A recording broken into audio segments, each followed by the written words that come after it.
Have you noticed that the guy putting in the least effort is the one she usually somehow feels the most connection with? And the guy doing everything right on paper slowly watches her interest fade with no idea what he did wrong. That's not bad luck, and it's got nothing to do with looks, money, or some natural charm you weren't born with. It comes down to a few psychological principles almost no man understands about how connection actually forms with a woman. And once you see it, everything starts to make sense. This is the laziest way to build real connection with a woman. And by the end of this video, you'll understand why the men trying hardest are the ones going home alone.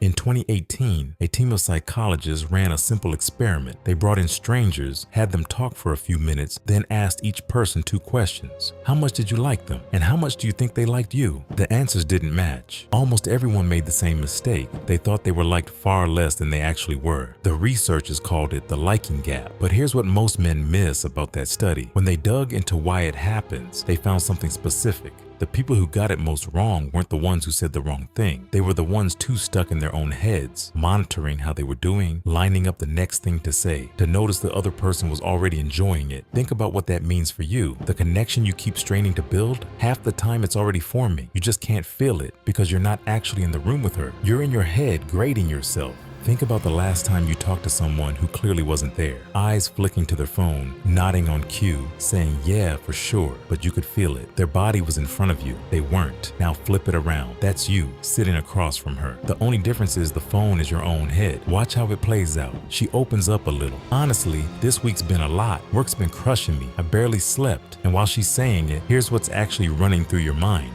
Okay, keep her talking. Ask something deeper. Don't make it weird. So you delivered the line. That sounds really heavy. How did that make you feel? Textbook. The exact question every dating coach told you to ask, and it lands flat because she didn't need a smarter question. She needed you to actually hear the answer to the last one. You were so busy building the perfect response, you missed the moment you were meant to respond to. You did everything right, and she still felt it. So here's what's actually going on. Every line you've planned, every deep question you've got loaded, every technique you pulled from a video, to you, it feels like effort. To her, it feels like a man who isn't really there. Someone running a script in his head instead of sitting in the moment with her. And you can't connect with a man who's somewhere else. That's why the guy putting in the least ends up with the most. He's not smoother than you. He's not better looking. He just isn't performing. So there's nothing standing between him and her. He stopped trying to create the connection. And that's the exact moment it started creating itself. It was never about doing more. It was about getting out of the way. So you fix the first problem. You get out of your head. You actually listen. You're there with her. And then she says something and stops. The conversation hits a pause. Watch what happens next, because this is where most men undo everything. That silence opens up. 2 seconds, maybe 3, and it feels like a crack forming in the floor. Your chest tightens. Some part of you goes, say something, anything. Don't let it die. So you grab the nearest thing. A random question, a comment about the weather, a joke that isn't ready, just to make the quiet stop. So, yeah, crazy how busy this place gets, right? And the second it leaves your mouth, you hear it. Flat,